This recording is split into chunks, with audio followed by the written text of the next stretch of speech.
Sisters, we are building a school. That is right. We are partnering with Nguvu to build the Bright Future Academy School in Tamale, Ghana. Nguvu is the Swahili word for strength. And Nguvu Foundation aims to serve underprivileged communities in Ghana by partnering with over 1,500 women to pick and produce shea butter and its byproducts, providing them with fair pay and opportunities to support their families. These women are truly strong, capable, and productive. However, sisters, we want to support them with a challenge that they face daily. Let us explain. These women are often the sole caretakers and breadwinners of their families. And due to the predominance of poverty, they do not have access to nurseries or can provide some kind of care provision for their children whilst they work. So we are building the Bright Future Academy, which is a free preschool that will provide a safe environment and a high quality education for the children of these hard-working women. Our aim is to raise £10,000 in the next 6 months to be able to build, furnish, staff, and open this school in early 2024. And we need your help to do that. So please donate, and you can always find out more information over at tomysisters.com or in the YouTube description or in our show notes. Help us to support our sisters in Tamale by providing their children with a quality education and a bright future.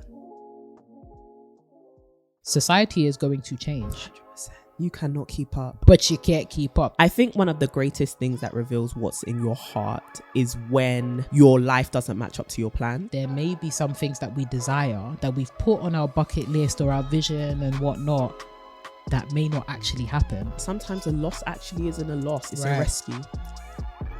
It's a liberation. You're dealing with having your dream in such close proximity, holding it with your hands and then losing it. Do not be motivated to change your life out of the belief that the life you have lived is not worth redeeming. Do you get what I mean? Oh my God. Hello and welcome to the To My Sisters podcast. I'm Courtney. And I'm Renee, and we are your online sisters and hosts of the To My Sisters podcast. We are all about promoting the wellness, growth and development of a community of sisters around the world. And in today's episode, we're going to be talking about falling behind, dealing with comparison, dealing with wrong timelines just slipping before us, and how to navigate a life where it feels like everyone is advancing except for you. We've all been there, man. It's tight where it feels like everybody else is getting their star shine. They're getting their time in the sun to really shine. How do we deal with being happy for everyone in their advancement, especially when it feels like we are falling behind in our own? Yeah, that's good. But before we get into that, we do have a couple of housekeeping announcements. Let's get into it. First of all, thank you, sisters, for being so welcoming and so appreciative of our lovely guest last week, Miss Tasha Burgess.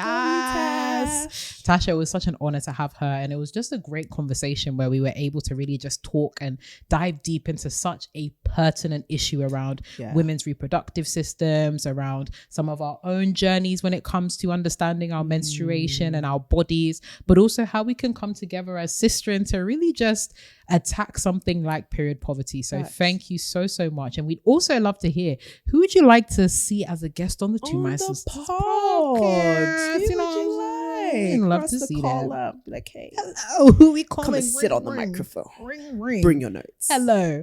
So do let us know in the comments down below who you'd like to see as a guest on the To My Sisters podcast. Another housekeeping announcement. It is less than a week, less than a month, until we are out in the United States. We are coming. New Orleans, stand up. New Orleans, NOLA. We need to start listening to folks that are from New Orleans, the Louisiana accent, so we can start disgracing. I think August Alsina's from New Orleans. Yeah, I think. Well, what do you know? I don't want nobody but you. We don't want. You know that friend that's like, they know you're about to go off once, and they're just like, stop. Oh no, I meant about the song. Child, this is a PG-13 rated PG-13 podcast. But yes, sisters, the To My Sisters hosts and co-founders will be live and direct in New Orleans in Essence Festival. Yes, we will be around, and we would love for you to come and say hi and join our Essence Festival brunch. Come on. We will be hosting it over at On Nose, and word on the street is that's a really great place to have a brunch. I'm very excited. I cannot wait to eat. I can't lie to you. I'm looking forward to hugging all of y'all and like giving you books and loving on you, but I really want to eat. We're going to chop food. Yeah. We are going to chop food. But also, if you see us around, come and say hello. We will be doing some really fun and interesting things. Yeah. And there will be such a great opportunity for sisters to actually get involved in the podcast in very interesting and new ways. Yeah. So make sure if you see us, come say hi. If you'd like to see us at some point, drop us a message. Let us know that you will be around, and we'll, as long as you're not a serial killer. Disclaimer, don't be crazy.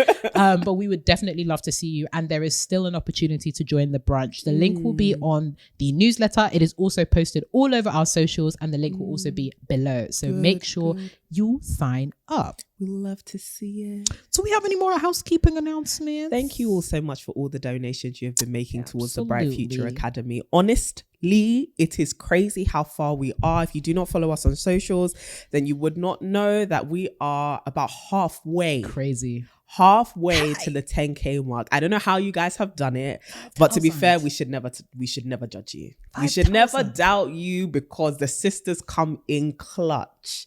Sisters, we have raised about £5,000 in about 3 weeks since loading this campaign. And it's absolutely crazy. We are going to be sharing progress on the Instagram. If you do not know, this is actually an ongoing project. So although we said we aim to raise 10K in the next 6 months, that 10K is being put to work throughout the 6 months. So it's not like we're going to start the project in 6 months. The project is already underway. And so if you want to see update pictures, update videos, then definitely follow us on Instagram at @ToMySisterhood.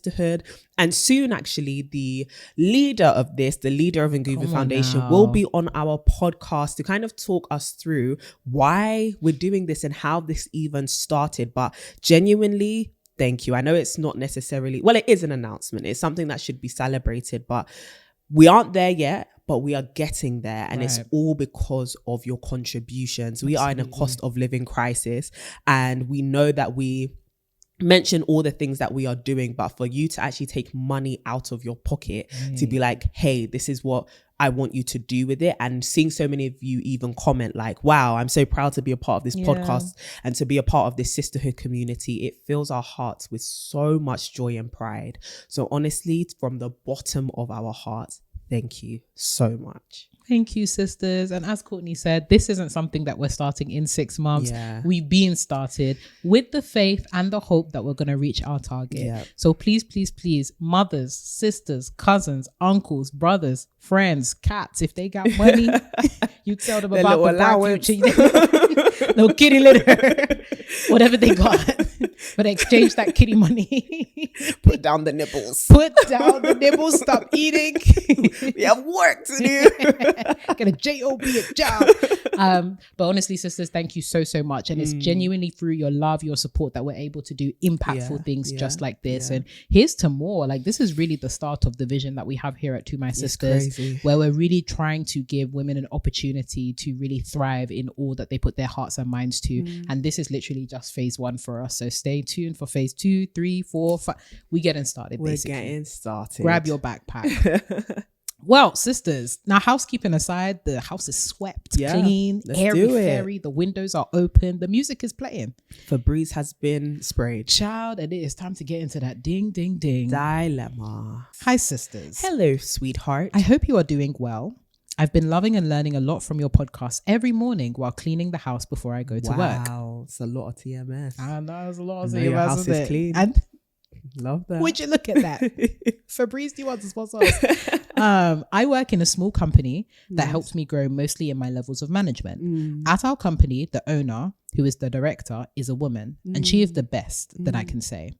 So I've been working with her for 4 years, and I reached the level of having to get a chance to lead a small team. Honestly, I love my job, but ever since I've been given the opportunity to lead, one of the colleagues who we became close, good friends with when it comes to work tends not to listen to me and will be like, I will ask the boss instead, since she is the one to decide. In my head, I'm like, I remember the opportunity was given to me to lead and not to hear me. And they believe that the boss will always be the one to make the final decision. Right. It's been a hectic time of work, and I would really love some kindly advice, especially when it comes to being a leader with a lot of responsibilities in a workspace. How can I cope with this? Thank you. Love from Rwanda. Wow. Shout out to Rwanda, first Right. of all. Love y'all. This is a very interesting dilemma, and I think in the workplace it can be quite difficult to be assertive when you feel like past attempts have been responded to in this way, and there has been almost a usurping, or like somebody, you know, going behind your back to be like, whatever, you've got this title, but your word doesn't really mean anything. The first thing I would say is, if you can, especially if you are good, you have a good working relationship with the person above you, this woman who you're speaking about, is have a more wider conversation around company culture. And you can use this as a kind of example. I mean, I wouldn't name names. I think snitching in the workplace can sometimes, it's workplace politics, you know, but if you have to use your discretion. But I think it may be worth using this broadly as an example of, you know, I think we need to kind of address our workplace culture around allowing each person to take initiative and agency, and also how much we trust each other with the information or the decisions that we make, because you're noticing, or you have noticed, or I think you can say what you've noticed if you notice it's a wider issue, and hopefully you find other people in the office who agree with you. But if it is like, you can frame it positively around, I think our company would really benefit from this. I think it would really bring us together as a team. I think it would empower everybody to feel as though individually they are leaders, and that overall would make us a stronger organization. And then kind of leading, it's going to result in more work, but leading efforts to change that culture slowly. So whether it's team building exercises, like changing the way you guys do meetings and allowing people who may be at lower levels to present ideas, and opening the ground for wider participation may help over time change people's perception of contributing amongst each other. So if people don't see each other's contributions as valuable, if it's not coming from the big boss, then change that, you know, start to voice out opinions and allow other people to do the same. And I think the more people become acquainted with that feeling of feeling empowered to share what they're thinking, the more receptive they are to other people doing it. And so that could be a slight way to be able to change that company culture. I think finding mentorship in this lady as well may be really helpful, because clearly she's been able to do it. I don't know how long she's been in the organization, or if she's been in your role before, but I think following in someone's footsteps who may have experience the same thing you are in their early career, or when they were a bit younger, to just be like, you know what, this is how you do that, this is how you fix that, because it could be that you just need to put your foot down, but you want somebody's expertise, knowledge, and to some degree advocacy for you when you do it. So if you can, ask for a meeting, ask for, you know, I'm facing these struggles in my role right now, would I be able to talk to you? Especially if you can do it, maybe not just with this lady, but with somebody in a different organization who runs in a similar dynamic to you. So find an organization that is quite similar to yours, and then seek a mentor at a higher position there to be like, hey, this is what I'm going through at my company. I need your help to kind of navigate what's going on. So I would definitely say seek guidance from somebody who may be able to direct you based on their past experience and with the wisdom that they've acquired from that. Those are the 2 tips I would give. What would you say? Courtney, that was comprehensive. I love the way you really dug deep there. You know, it's good stuff. Good stuff. I really enjoy. I pretty much agree with everything Courtney has said. I would definitely say, if you can and have the capacity to, try to address it individually. Now, there's some really not sneaky, but there's sophisticated ways that you can go about it, right? Whether it's having multiple one-to-ones to really build up a rapport with the person, and then having a feedback session where it's kind of like you have the standing in the ground to kind of be like, look, I really appreciate working with you. I really value working with you. However, I would love to address kind of like some of the areas where I think we could both learn from each other, areas that we could improve, all of that good stuff. I think sometimes it can feel a bit weird to give feedback or critical feedback when you don't have a rapport with that person in that particular way. So I definitely try to, rather than go straight in with the feedback of like, listen to me and all that kind of stuff, try and build a rapport with that person and try to understand their perspective. and then give them that critical feedback in a way that's really conducive and based on the rapport that you've built with them. I'd also encourage you to really think about how you can facilitate team dynamics and feed into that company culture. So leaning on your boss, of course, but think about ways that you can informally influence other people. The thing about the workplace is, as Courtney so rightly said, it is politics. And in politics, it's very much about relationships and relationship building. So it may be really worth ensuring that you've got other team members on your side, other team members bought into your ideas, and other team members bought into your authority, because it makes it easier for that to be normative in your particular context. And then the last thing that I'll actually say is, it's actually perfectly normal for things like this to occur. I think sometimes we can think, oh, I'm going to step into a role of leadership and then all of a sudden things are going to go my way, or like people are going to follow me naturally. And the thing about leadership is actually really difficult, and it takes a while before you feel comfortable and confident as a leader. And even conceptualizing leadership as servitude, it's something that we've spoken about before on the podcast, but really seeing leadership as opportunities to serve. So even in this particular instance, where are the ways that you can serve your team or serve these folks that are now under your care and under your management, in order to ensure that they feel like they have the tools they need to thrive? That's really your goal. So even in framing the feedback, even in thinking about how you can leverage the relationship with your superior as well as leverage the relationships with other people, how can you do all of this in order to see those people thrive? So really having that as your focus, as opposed to I'm the leader here, people should listen to me. It's very much about, how can I make sure that people are doing the best that they can and we're hitting those company targets and everybody is operating in a place and space where they feel like they are being invested into, they are being listened into, that they feel as though they are really contributing to the workforce. So sis, like, it's okay, don't worry. It's hard, and I think it's also doubly hard for women in particular, because most definitely it's all, oh my gosh, being assertive in the workforce, what will people think of me, oh my gosh. And it's so unfortunate that we can often second guess ourselves, and then also when we run into a problem where somebody is questioning our authority, it starts to lead to overthinking or insecurities. This is something that, irrespective of whether you're a man, a woman, whatever you identify as, leadership will always have trouble, and leadership will always pose issues when there are folks that don't recognize your leadership. It's not necessarily something that's wrong with you, it's more so, how can I serve this person enough that we can get their buy-in and move towards our common vision and goal together? That's good. So sis, sending you lots of love. Congratulations on this little promotion, like not you being management. Well done, man, you are manager. Well done. Okay, I hope you got a bonus. If your boss is listening, let's believe it. I hope your boss is listening. It's like, let me give her a bonus. But if not, soon. But thank you so much, sis. And just a reminder for all the sisters out there, if you have a dilemma, please send us your dilemmas to dilemmas@tomysisters.com. We will not be able to see them if you send them elsewhere. Anywhere else. Okay. All right. Dilemmas, and in the title, dilemma, just so we know there's something wrong that we have to help you with. But we appreciate you all for sending in your dilemmas already. But please, if you do have an issue, keep it short, keep it brief. It will help us a lot, and send it to that email address. Fantastic. Moving into the pièce de la résistance. Okay. Oh, call me français. The French sisters are looking at me like, if you say one more thing, I will block you guys. That was good though. They don't call me René for nothing. Who calls you that?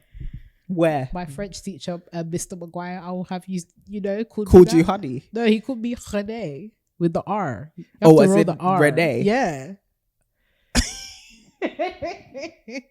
Courtney's wondering what I've smoked this. I haven't smoked anything, guys. But moving into the meat and bones of the conversation. So I really wanted to talk about this because, as you know, we've entered into June, now the 6th month of the year. We're nearly halfway. Of 2023, which is insane. And I know that we've, between us, had conversations, ongoing conversations, especially last year, the year before, around where we'd like to be, where we'd like to go. And even some of the insecurity sometimes can crop up insofar as, am I doing enough? I see other people doing 10 million, what seems like 10 million times what I'm doing. I see people advancing and I feel like I'm stuck. So I actually wanted to start with something that's trying to be a little bit relatable to the sisters, to show that we're human. Have you ever had moments where it feels as though you're kind of stuck or stagnant, or it kind of feels as though everybody else seems to be progressing but you feel like you're just stuck in this place, and it's hard for you to simultaneously be happy for other people, but then also find practical ways to move forward. Oh, I'm in it right now. She said the real rap. You want us to keep this is, we're on the couch, it's you, my sisters, Talk to us. Tell us a little bit about your journey around stagnancy, comparison, moving forward. Yeah. I think it's been an interesting time in my life. I try to stray away from calling it a season in fear of sounding entirely hyper Christian. Yeah. But it has been a season. I think one of the greatest things that reveals what's in your heart is when your life doesn't match up to your plans and how you react to that. Right. And as someone who is very and this is something I'm working on because it's very bad actually, who's very age driven by this age this, by this age that, and using that as a marker of how successful I am. It has definitely been, okay, you're in the second half of your 20s now. Yeah, is this how you picture things going? And so it's been a constant reframing or assessment, I would say, of why have these feelings cropped up? Because I think one of the easiest things to be like is, oh, I haven't done enough, let me do more. But it's like, actually, do you have the capacity to do more? Right. And should you be doing more? And can you even see the value in what it is you've done? So I've noticed that like some of the lies that can creep in sometimes is, oh, I haven't done enough, or I am not enough. And what I've realized is the question shouldn't be around what I have done and my performance, but rather why I see myself this way.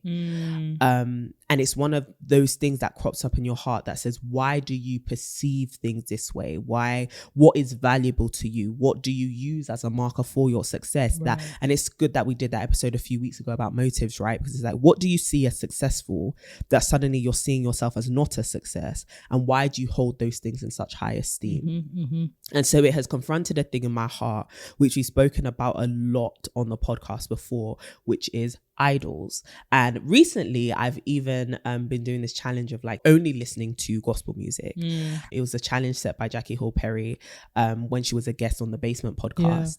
And so the last month, the prayer that she asked us to pray was, God, reveal to me any idols in my heart. And so it's funny that prayer kind of was the beginning of a season when God started to kind of be like, this is what your heart looks like and this is what's in it. And then suddenly comparison started to seep in. I actually think comparison was the trigger, actually. Right. Comparison was the trigger that made me confront what was in my heart. And it was like, okay, cool. Yeah. Let's get into that. Let's get into that, because what you would want out of something like this when you are feeling comparison is, I mean, if we go the more extreme route, is to see someone's demise, right? Or to see like, no, everybody come down to where I think I am, right? And how I feel about what it is I'm going through. And thankfully, I didn't experience that. And if you are experiencing that, jealousy is a very human emotion. But read the last chapter of our book. Well, not the last chapter, but the second to last chapter of our book where we talked about it, because it is something that you shouldn't allow to drive you. But I'm thankful I didn't fall into that. But then it really was about, okay, this is a new area of self-development, which now requires me to not only look at, my career progression, because I was feeling, stuck around, okay, I've done this gap year, now it's time for me to really move forward. What does that look like? I actually don't know. I actually don't know. And then kind of questioning with myself, well then, where are you going in life? And I think when you ask yourself that question, now you're like, oh crap, I'm scared. And all the things that makes you run to an idol, right? I'm scared. I need identity. I want provision. I seek comfort, and all these very human needs. And so, I got to this place where I was just like, no, the way to progress through this is to confront my motives, to confront my perception of myself, my trust in God, my trust in my journey as well, and how much I value my journey. Because I think what happens when you compare yourself to other people is you say that like, I wish I hadn't gone down the road I've been down. And it's like, actually, this is your life and the story of your life is telling a beautiful tale. But if you do not appreciate it, you're just going to close a chapter prematurely. And you're never going to see the beauty in what it is that you have. And that doesn't change just because you require more. And that doesn't change just because your life is now different. if you do not learn contentment and if you do not learn gratitude now, when things look crazy, if you can't identify the beauty of it, you will actually never learn it. Right. And it doesn't matter how much you get what it is you're praying for or you're strategizing for, you will never be content even when you get to that stage. This is the thing. That's in all vulnerability, that's where I've been at. How about you? Have you ever experienced such? Have I ever, man? Go on, man. Let's get into it. No, I love how vulnerable you were, just even in sharing that. Yes. The short answer. Hello. Walking red flag. Yes. Not walking red walking red flag. Burgundy, if you will, deep shade. And I think that is hilarious. No, but in all honesty, I think it's the constant confrontation actually of myself that I find tiresome, that I find frustrating. I think it was even a couple of days ago, me and Courtney were having a conversation and I was like, Courtney, I'm literally fighting the spirit of petty. Oh, yeah.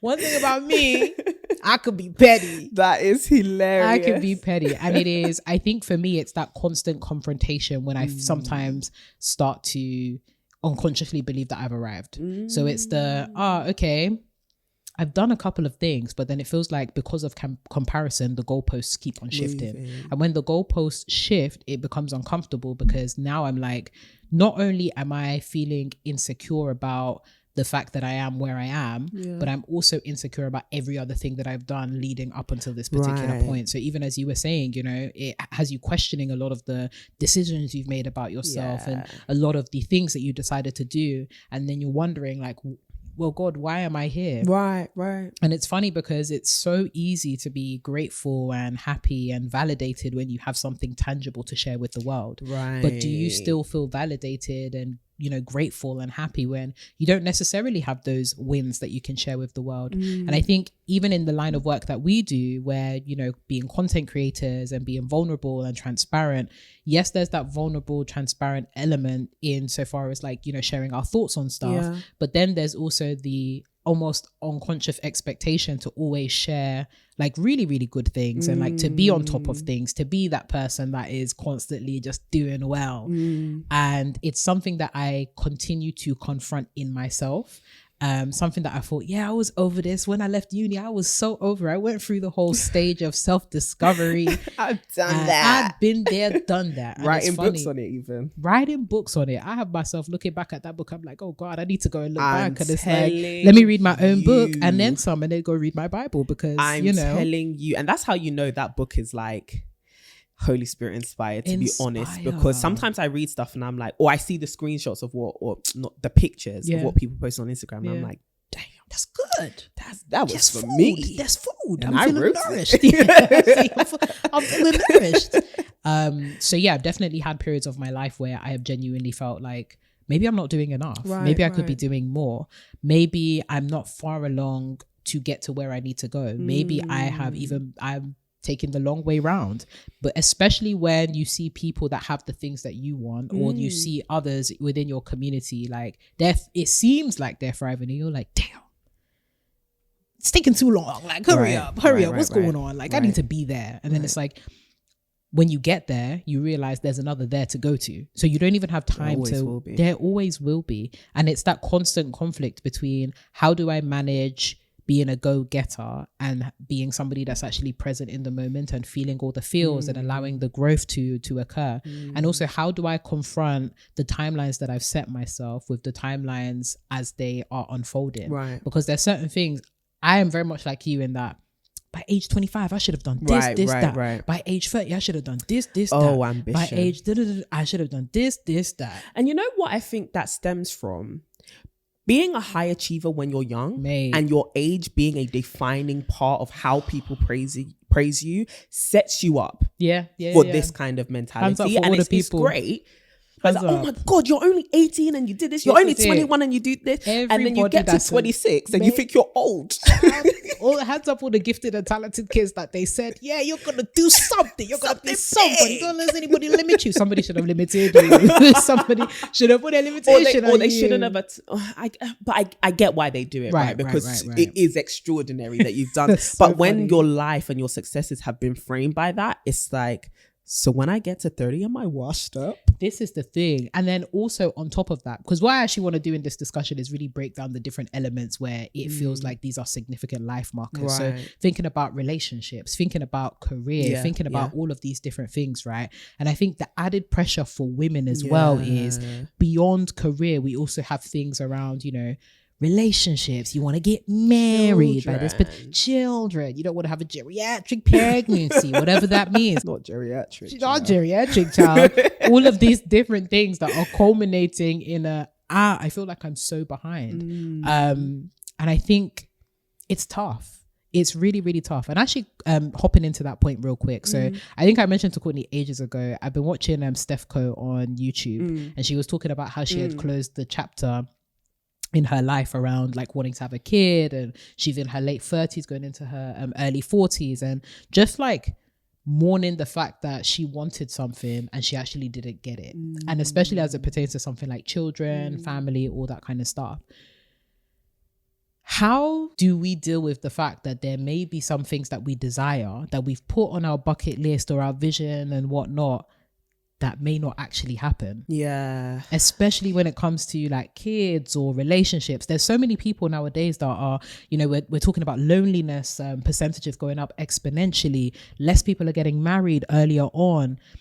Less people are going outside to meet people. General, and I also came across a tweet recently. A guy was talking about, I wish I was married by now, but I'm not, and having to deal with the frustration and the reality that actually something I really wanted, I don't have.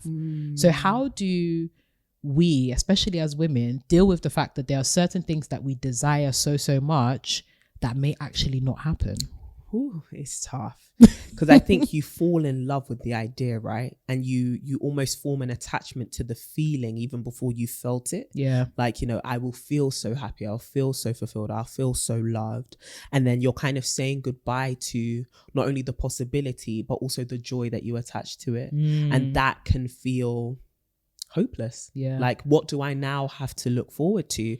And I think it's acknowledging that though society has, you know, really pushed that children and a husband and a house and a really high flying job or whatever it is that you look to and aspire towards will bring you happiness, that's not necessarily the full truth. And it's not the only thing that can bring you joy. And so even though it feels like you have lost the joy of that potential future, you can find that same joy, or dare I even say more joy in something else. And so you have to be willing to embrace that something else could bring you more joy. May it be different?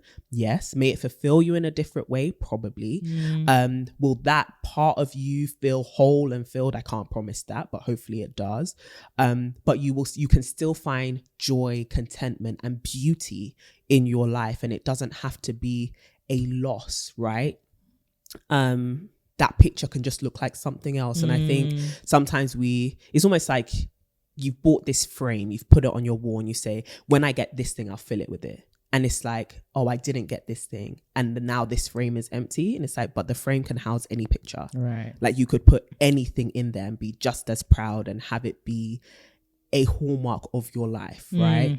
I love what you were saying just towards the end of your thoughts, that whole creating another picture. Yeah. I think it is being open to the fact that there may be alternatives in our lives that will provide that same amount of joy. So for example, if it is that you wanted kids and you couldn't have kids biologically, foster. Yes. Adopt. There's so many kids. That's one of my biggest frustrations, but we'll have that conversation another day. How many children in the childcare system? And I know that many of us have this obsession or our heart set on having biological kids, but I think there's so much joy and there's so much beauty to be found in supporting the growth and development of somebody that was initially lost or abandoned. And I think even more so in some cases, because you're really transforming somebody's life. And just because they're not, you know, biologically related to you, that person can still be son, that person can still be daughter, they can still be child. So that's just even one example. I know the relationship one might be a bit difficult. Perhaps you were waiting until like, by 30, not even 30, by 25 I wanted to be married. It's like there are people that I know that, you know, they got married when they were 30, 40, 50. Relinquish yourself from the bandage of strict timelines. And my age this, and my age that. I even remembered what I was going to say go on. Because it's quite related to the relationship point, which is oftentimes, and I don't know Steph Cohen, like her content, so I wouldn't say this is her specific situation, but I find that we get to the point that we give up on the goal because we know we won't have it in the way or at the standard that we want it. And my encouragement is, sometimes that's actually a worthy trade-off, than to lower the standard to accept anything. This is true. Just because you have the goal, right? The goal and the standard should always remain interlinked. And I think oftentimes when we are experiencing delay, our immediate strategy is compromise. And as women, we need to stop doing that, right? If we're going to build the future that you want, you can't compromise. Sometimes you can negotiate, sometimes you can re-strategize, but to compromise and let the actual standard fall, the standard for your, not just the partner that you want, but even the character you want to have, the life you want to be able to supply to your children, these things are actually good, right? These ambitions that you have are actually really good. And you shouldn't drop it just because it's like, but it would be so much easier.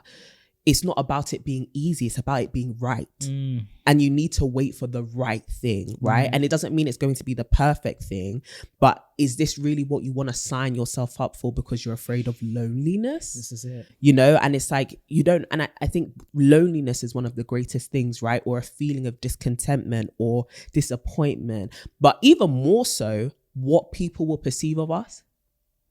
And I think that's where a lot of it actually stems from. People are then going to ask me, why don't you have kids yet?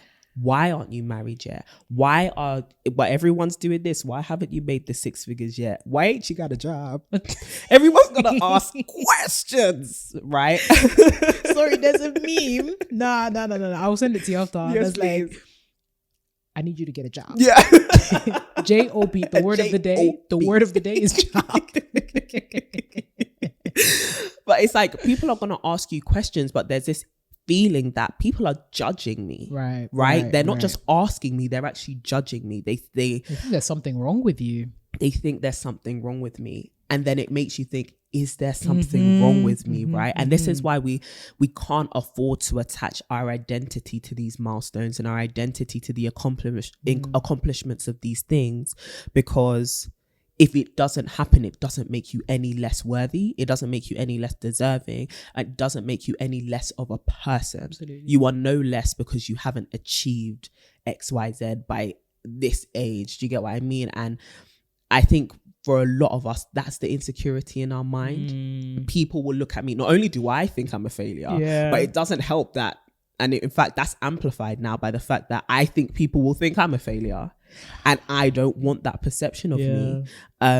But I guess with our faith as well, there's that constant reminder that you must live for the audience of one. Exactly. And so everyone else's ratings, even in the moments of success as well, right? Everyone else's applause doesn't really matter. Momentary and fleeting, if Very you will. much. Momentary and fleeting, if you will. It makes me think of the common rebuttal to folks that have decided to be childless or maybe are like not interested in being in a relationship or having a family is, what are you going to do when you get old? Aren't you going to be lonely?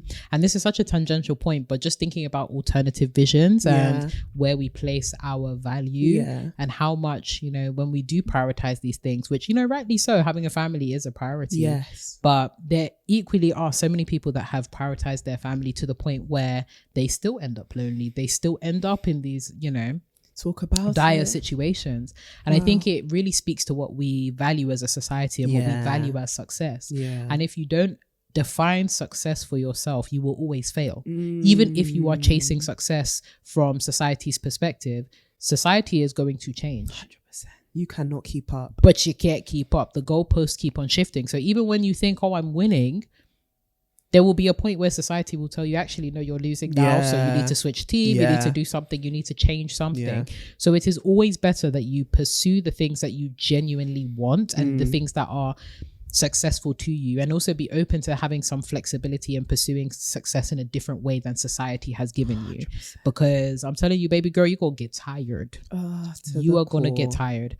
And one thing that I actually wanted to address as well, which may be even a bit more sticky than never getting it, is how do you deal with attaining your dream and then losing it? Oh my God. I'm thinking Jesus, Lord, Jesus. We're going there. Somebody somewhere send help. We're going there today. We're going there today. Yeah, that's really good. But I think of, for example, women who have pursued their goal relationship and then ended up divorced because everything that they had hoped for had not been realized in that relationship. I think of women that have pursued the quote unquote dream job and been left unfulfilled and broken, and maybe have been fired, maybe left their role, just been left in a situation that was worse than before. I think of the ladies that may have gone through things like abortions, or ladies that may have had a child and then lost the child. So dealing with having your dream in such close proximity, holding it with your hands, and then losing it. My God. Yeah. I mean, I don't think I've experienced enough in life to be able to talk to every like one of those experiences, especially like the loss of a child or anything like that. But I was on my older sister. She did a speaking engagement, like one of her first ones. I was like, come on now. Yeah, so I got to like be a participant in that to support her, and she was talking about infertility, and the title of it was Waiting Well.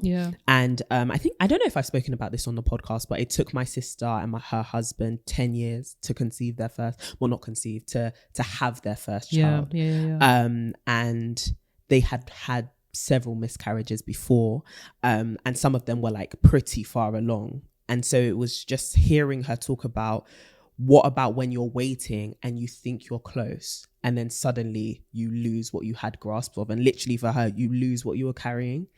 And it was like, she was talking about how, one, there is a reason for everything, right? There is a reason why things have to come to an end. And sometimes the unfortunate thing and the pain of it all is we cannot understand and we cannot explain it. But just because you can't explain it doesn't mean it has no explanation, and it doesn't mean it has no reasoning behind it. Sometimes there are things we will not know why it ended, why we lost it, until 10, 50, 20 years. And sometimes there is never an answer, right? And then you have to mourn and you have to grieve. And I think it's important to allow yourself to go through that grief, to allow yourself to actually feel that pain. But she was talking about like waiting well, and how what she had to embrace was, I cannot allow this to overshadow, or not even overshadow, I cannot allow this to now change my heart's posture towards the child that will come. Because she's always wanted, and she's always known, rather, her and her husband have always known they would have a child eventually. Sorry, Sharon, I know this is your testimony, but I'm going to tell it so the sisters can benefit. Sharon, if you want to be on. Oh, she would, what? She would even come at this door real quick. To be fair, she's quite a private person, but when it comes to like sharing stories like this for women, she's like, yeah, let's do it. Hey, Shaz up. Shaz. Come on. But yeah, she was talking about how we know what we will one day have, and if we allow ourselves to grieve and keep grieving and only grieve, we will never celebrate when our time comes. And I think it's so important to remind yourself that this thing has ended, but it's not the only thing you could ever hold on to, right? It's not the only version of that relationship isn't the only one that you can have. And I think a lot of us experience that grief or experience that pain and that sense of dread because we think, I had it, now it's gone, will I ever have anything to hold on to again? And so we either spend unproductive time trying to repair something which is irreparable, right, to say that we can hold something, or we find ourselves giving up and just allowing ourselves to have no expectations.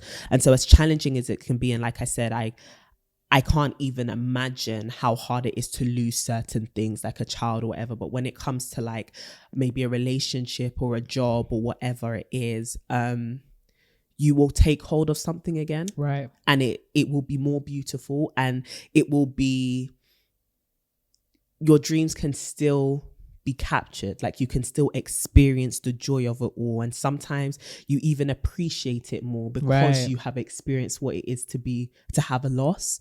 I remember when I took my gap year and I thought, God, I was making 6 figures a year. I was calm. And now I have no job. Fun employed. I'm unemployed, gallivanting. You know what you need to get a job. A J-O-B job. And I was just like, you know what? It feels like, and for a while I had to contend with this idea of, was that a dumb choice? Like, to leave something which is good and was actually my dream, right? Like, and it sounds so snazzy. I made 6 figures. I've, grown a business to 6 figures, blah, blah, blah. But also, what is the reality of that? Because so many of us can romanticize the thing that we are holding, when actually the thing that we're holding is burning our hands to pieces. Let it go. You have to let it go. Let it go. Yeah. You know, like how a toddler holds your hand? Yeah. They don't let go. Just holding on to it like this. It's like, no. The baby strength. It's like, nah, you can actually let this thing go, and you should let this thing go. And so realize that sometimes a loss actually isn't a loss. It's a rescue. It's a liberation. You took the words right out of my head. I was thinking that because how often do we think that the thing that we have now is our dream? Yeah. And because we believe it, we refuse to see that this is a nightmare. Come on. It makes me think of, so there's a story that I shared in our book about my auntie Anne. That's not her real name for protective purposes out here. You know what I'm saying? Can't be out. You know what I'm saying? In a global book. Oh, global audience. But yeah, the story of Auntie Anne and the abusive relationship that she had with her husband, and how, especially within some communities, it is the epitome of failure to abandon your household, even in the presence of abuse or violence. And this was a particularly violent relationship that really saw, like, I noted in the book, you should buy if you haven't already, 100%, so that you could actually, the story is great, as in the book itself is great, the story is not. But it is a moving one insofar as we see who, my auntie is the kind of woman whereby she has the charisma of 10,000 stars. Like when she enters into the room, you know those people, they enter into the room, you hear their voice, you know it's them. She was one of those people. And to see her become a shell of a woman over the course of several months and several years, because she was hanging on to something that she thought was her dream. And it was literally causing her demise simultaneously. And it wasn't like, heaven forbid, it had ended up with her, dead. Like, and also trigger warning, like we'll put some trigger warnings in this episode because it got deep real quick. But this was in real time at the time. Like I was in secondary school and just seeing her go for it, seeing her do the whole excuses with, wearing the sunshades, wearing tons of makeup to hide like marks and black eyes and stuff, wearing turtlenecks in summer, and frequently like spending time with her daughters because it just wasn't a place to go home to. And just seeing in real time how sometimes the thing that we genuinely think that we want is causing us to die. Like it's actually taking us closer and closer to our own funeral. And then seeing her finally give that up and actually go through the process of mourning, like really mourning it, because well done to her. Honestly, and the thing is, it's easy for many of us to say that we would never be in this situation. It's easy for us to say that when it's our time for the relationship or the role or whatever it is that we want, things will be easy, things will flow, and I will have the perfect relationship. But the thing is, sometimes that's not the case. And we need to be willing to let go of it when it is not the case, as soon as we see the signs. Because one of my favorite analogies that you used is, baby, you can't stay in the ditch. You cannot stay in the ditch. Because the ditch will become your coffin real soon. And there's like, I don't know who's listening to this right now, whether you are in a toxic situation, it may be with your family, it may be with a partner, it may be with your role. You need to start thinking about what your exit strategy would be like, and abandon the dream. It was once a dream, but now it's a nightmare. It's time to jump ship. It's time to let it go. And I think that because we have so much pressure on ourselves to fulfill certain things in specific timelines and be that person that we wanted to be, we don't realize when that thing is actually causing us to move further and further away from the light that we once saw. Yeah. And in the case of my auntie Anne, so, like if you knew her real name, it would be like Anne. You'd pick Anne, but it was the most inconspicuous name. Yeah. But in the case of Auntie Anne, seeing her more, not just that relationship, but what it once was, like how it started in the beginning, because that was a beautiful relationship in the beginning that turned ugly. So it's very much about, can you see the signs when your dream is turning ugly? Can you see the signs when you need to wake up? That's good. You know what it reminds me of? You know, like when you're sleeping and you have like sleep paralysis. It's almost like staying in a state of sleep paralysis. You need to wake yourself up. Yeah. You know how scary it is? You'll be like, call in the name of Jesus. Lord, wake me up. I remember the first time that thing happened to me. I said, never again. I cannot. You are seeing shapes and whatnot, and it feels like you're being oppressed in your sleep. My dear Rice. Rise and shine. But that's what it feels like to me, right? You fall asleep, you dream, you're enjoying beautiful things, and then all of a sudden you actually cannot move. All of a sudden you have this oppressive presence holding you down. All of a sudden it needs, like, it requires you to break out of it. It requires you to call on somebody. We recommend calling on Jesus 100% foolproof. Just call the name. Call the name of Jesus and you shall be set free. Hallelujah. Not SOS. Jesus is what you need to spell. JESUS. JESUS. Not SOS. SUS. Ridiculous. But it really or requires, 999. right? Or And 911. I mean, you can't because you sleep. Oh, it's sleep paralysis. Yeah, it's you're true. here. And then And there's a little cheeky you demon better in be- the corner looking at you. No, but for real, the first time I had sleep paralysis, I'm telling you, I saw two demonic figures by my bed, monsters. like black, and I was like, I was living at my mum's house at the time, and I was just like, oh my god, Glory. they're gonna kill me. Like they actually I was so scared. But you need I to. hope you don't experience that on a regular basis, sis. If you do, send an email. Hey, listen, Or better help. not or that's not even better help. That is melatonin or something. Jesus, what? child. But honestly, sis, don't allow your dream to look. Kill you. Before that sleep paralysis sets in, recognize that you have the agency to say stop. Because that's the most important thing, right? To get out of sleep paralysis, you need to remember that you're sleeping. A, and then B, you need to remember that you have the agency to leave. Wow. Some of us forget that we have the agency to leave. And this is not to, again, no victim blaming or anything like that, especially in extreme cases, because again, there's so many elements to it, right? There is the psychological and emotional torment. So it can be very difficult to really unhook yourself and unchain yourself because you have gone through so much abuse. Yeah. But this is really a lifeline to all the sisters that actually need that help and that reminder. Look, you can get out of it. Yeah. Look, there is life on the other side of this paralysis. You will move again. And you do have power. You actually There do is have power. As much as someone may have tried to beat it out of you, talk it out of you, shout it out of you, steal it from you, you have power. You have power. So we're literally sending so much love to all the sisters that are finding themselves in these kind of situations wrapped up. And also, sisters, if you have actually experienced sleep paralysis, please, I'd love to hear your experience, because I just want to know that, like, we're not the only ones that are crazy. Oh, like this. Twitter taught me sleep Child, paralysis people is be some seeing people's things. Nah, regular people be seeing weekly A schedule. Oh, child. That's I a just would not dog, fall asleep. I don't know if you've ever watched Nightmare on Elm Street. No. It was basically like, long story short, I don't want to spoil it for anyone in case they want to watch it. But if you ever watch it, it's like 1980s, like classic horror film. Basically, Freddy Krueger is the monster. Yeah. I won't spoil his like backstory in case you find yourself listening. Then Never. watch it. You probably won't, but for the Absolutely sisters not. listening. Yeah. He gets you in your sleep.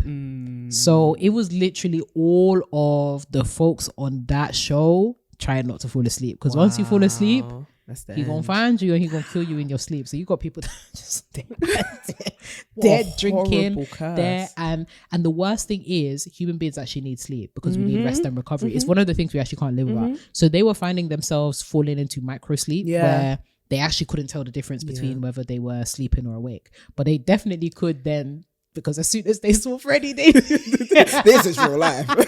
This is real life. So can you imagine you're blinking, you're awake, and then you blink and you sleep and you see Freddie. And let me tell you, Freddie Krueger's not a cute guy. At all. He's not. At all. If you've seen Freddie Krueger, you know Scary times. that man, SPF is not going to save him from this mess.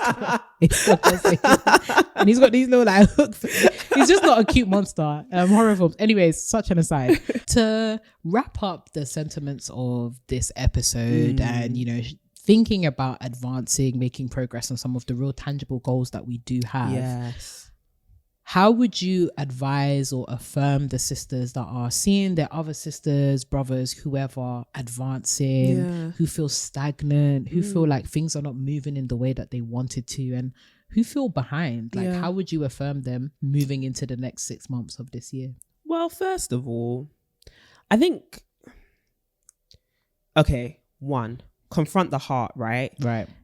Celebrate people, like really go in and celebrate people and realize that like you shouldn't allow jealousy and comparison. This is also something that we wrote in the book. Like you shouldn't allow those feelings to rob a good moment of celebration and a good moment for you to show up for the people in your life, particularly if they are close.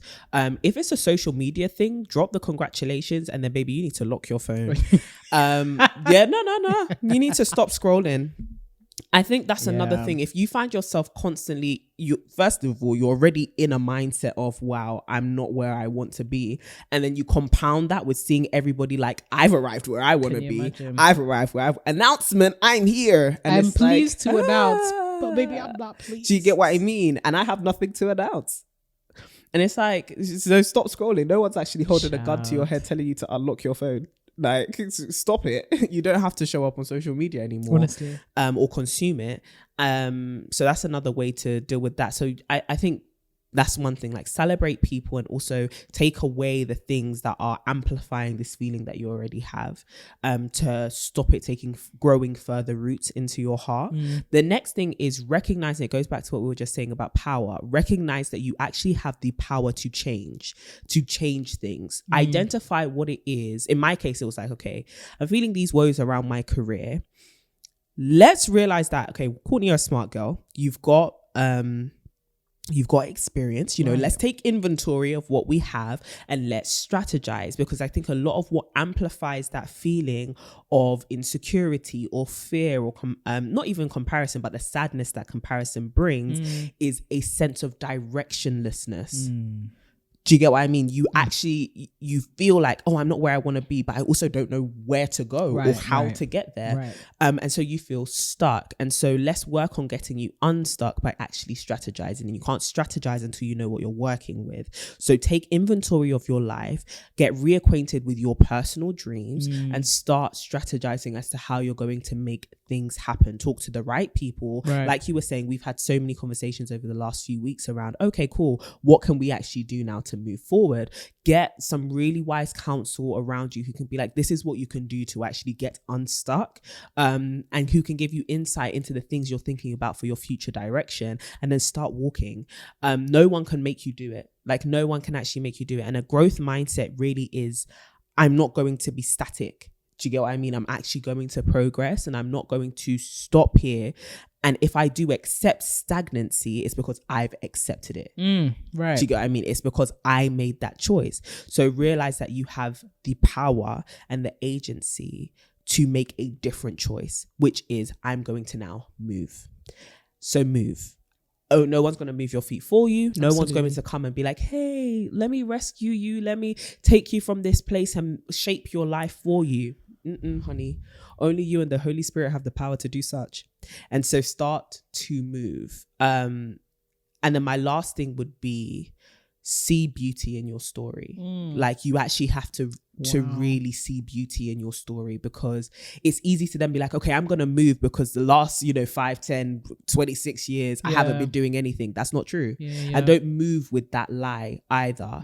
Do not be motivated to change your life out of the belief that the life you have lived is not worth redeeming. Do you get what I mean? Oh my God. Because a lot of us are like, oh, my life is God. just pure crap. That's not true. And if you go into the future with that kind of mindset, you will never know how to identify beautiful things. You will never know how to appreciate beautiful things. And that's when you constantly are in that place of fear surround loss. Do you get what I mean? What if I lose the things that I have acquired? Because you can't identify the beautiful things that you already have that are actually pinned down in your past and pinned down in your story. And so actually take time to reframe the way you're thinking about yourself and the way you're thinking about your life, because there's a lot that you actually have to be grateful for. And the more you realize there's a lot for you to be grateful for, the more you realize that I'm actually not starting from scratch, number one. Boy. Number two, actually, I'm not where I want to be. I'm right where I need to be to move forward. Right? And that's enough. That's actually enough. CDB first of her name. Thank you, folks. If you would like to put some money into the offering basket, we are building a school, honey. I was literally going to say the same thing. All of you guys, where can I support? We've given you some right here. Link in the description. 2bysisters.com/donate. But that's the thing, right? Like I'm right where I need to be to move forward, and I can move forward from this point. Right. And actually, what's beautiful, and I guess I can conclude, like what's been beautiful about this season of my life that I've been going through, which has been very difficult, and similarly a lot of back and forth with myself, the constant work, the constant pulling yourself up on thoughts, putting yourself up on feelings, has been realizing that there is so much beauty in the fire that refines you.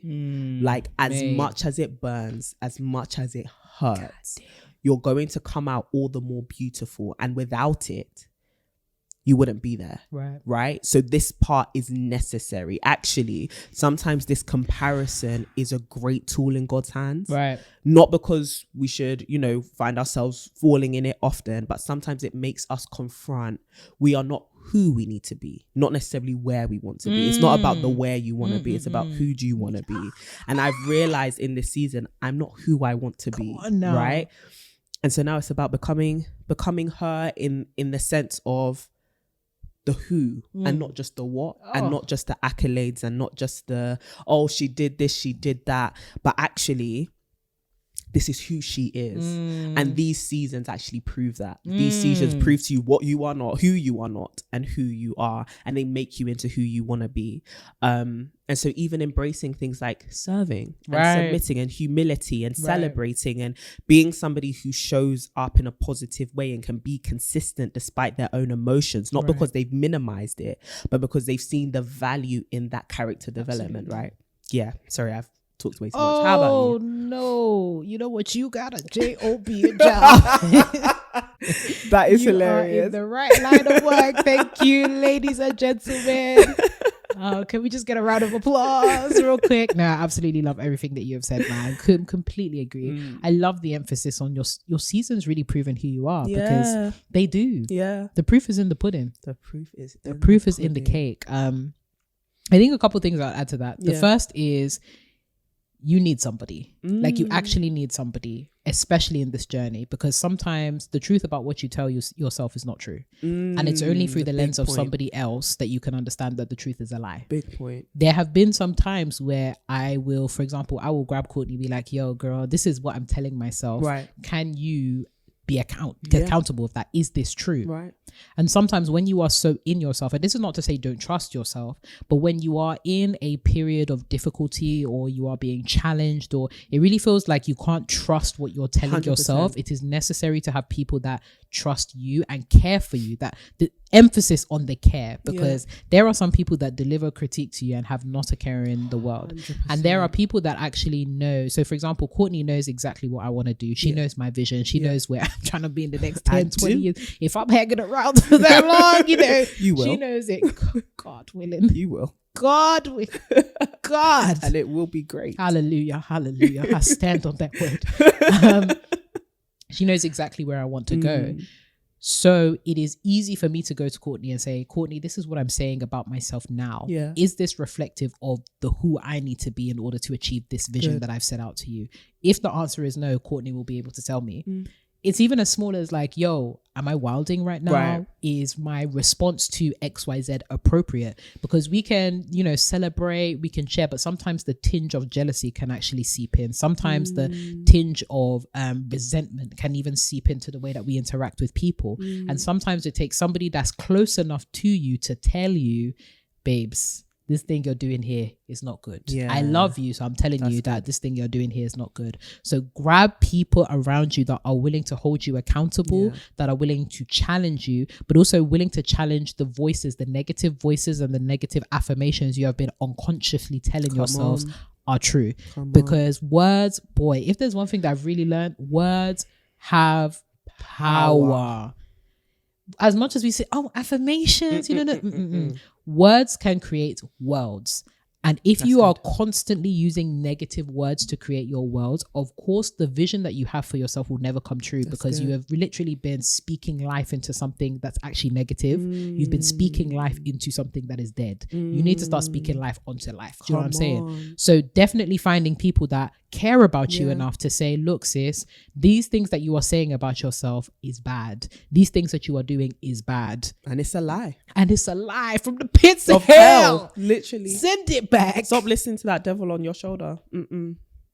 He has no good plan that has crept into your heart. So definitely I would say find somebody or find a few people, because it may not be one person. It may be a couple of people that you need to go to. Sometimes it may be one person has told you this, but it's not enough. You might need another person, which is why community is important. Which is why you're listening to this podcast. We're here to tell you that the truths that you have been selling to yourself is a lie. The devil is a liar. And Lord, we just break free every single bondage, every single negative affirmation that anybody that is listening to this right now has been telling themselves in their heart. 100%. It is not true. You are more. You are more than a conqueror. Amen. You are more than capable. And you will conquer. And you are backed. You're not actually doing this alone.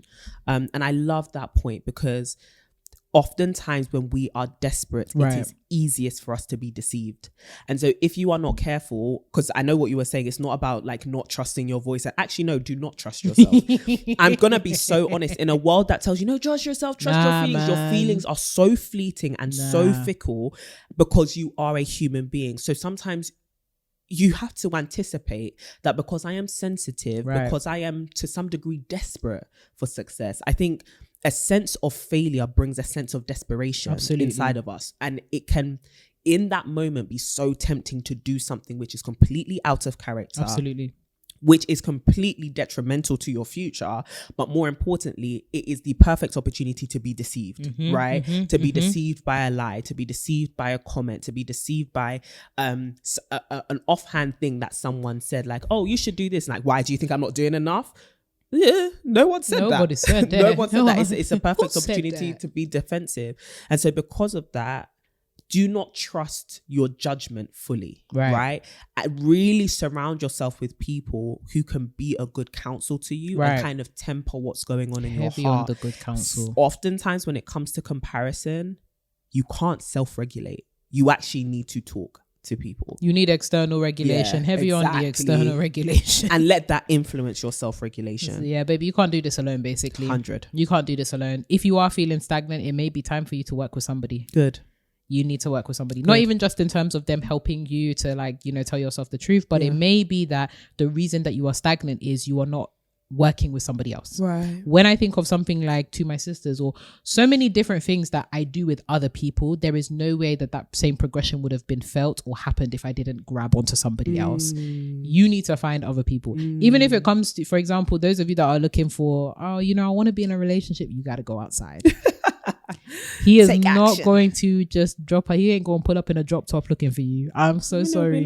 It would be nice if he did, but this is not the 1980s. Unfortunately, you have to go outside. And I've seen so many hilarious TikToks of girls that are just like, man, I've been inside all day. Nobody has pulled up to the side to offer to take me out. No one has climbed up that pipe up to my window talking about Rapunzel let down your hair. People be like, I want him outside, you know, with a speaker, boombox, kind of stuff. You live on the 25th floor. He should have enough volume.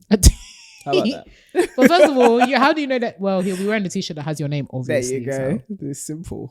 you've got to grab onto somebody else's. You got to grab onto somebody else. It's necessary. And oftentimes the dream can be made bigger, more impactful and more fulfilling when you actually have people to celebrate with. There's so many milestones that feel empty and hollow when we actually achieve them. And it's because we haven't surrounded ourselves with people. What's the point in having these milestones if you have no one to celebrate with? It makes me think of all the people that are overworking in order to fulfill for their family and then get to the end of their life and realize, I haven't actually gotten to know any of my family members. They don't like me. It's all about prioritizing relationship building and ensuring that you have the right people around you so that you can progress to the extent that you really want to. Then the last thing that I will say is, don't allow what success looked like in a past season to dictate what success will look like in the future. I think sometimes we rest so heavily on our laurels, so heavily on the things that we have seen, you know, God do for us before, that we think that he gonna show up again in the exact same way. And guess what? No, he won't. In the you know what it makes me think of? Like when you have a kid, when you have your first kid will come out looking a particular way. But when you have your second child, whilst the second child might look similar to the first child, it's very unlikely that your second child will look exactly like your first child. Unless they are twins and they came out at the same time. Even then, it's actually not guaranteed for the child to come out the exact same way. And we often think of our achievements as pregnancy, as us birthing something. So even in the birthing process, in the preparation process, whatever stage you are at in, you know, that pregnancy of your dream, understand that the manifestation of your dreams may sometimes look different. And that's okay. It doesn't mean that they are less capable. Think about some of the most excellent children in the world. You know what I'm saying? You know, think about my family. They're going to be gassed when they hear that, boy. No, my parents will be gassed when they hear that because they definitely take entirely too much credit.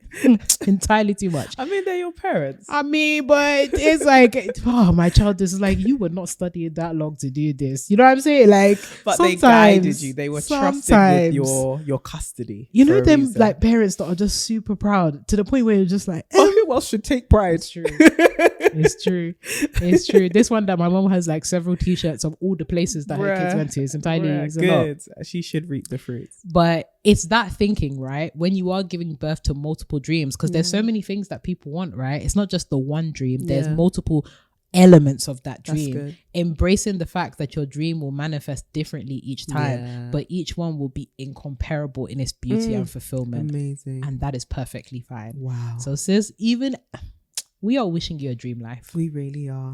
We are wishing you a dream life, but we are also wishing you an acceleration in this season. I know some of you have been in stagnancy. Some of you have been feeling like, damn, when is my favor going to come upon me? I hope that this is the season that favor comes upon you. And you will be so shocked at how much good character accelerates success. Right.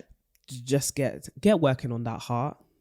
Get connected with some community. Heart posture. And watch your life transform. Absolutely. And come outside to join the community at To My Sisters. That's a great segue into the fact that this was now the end of the podcast. Sisters, you are listening to this on a Sunday, Monday, Tuesday, whenever you are listening to it. We are sending you so much love, and we are just hoping, praying you guys stay in our heart. And we say this literally.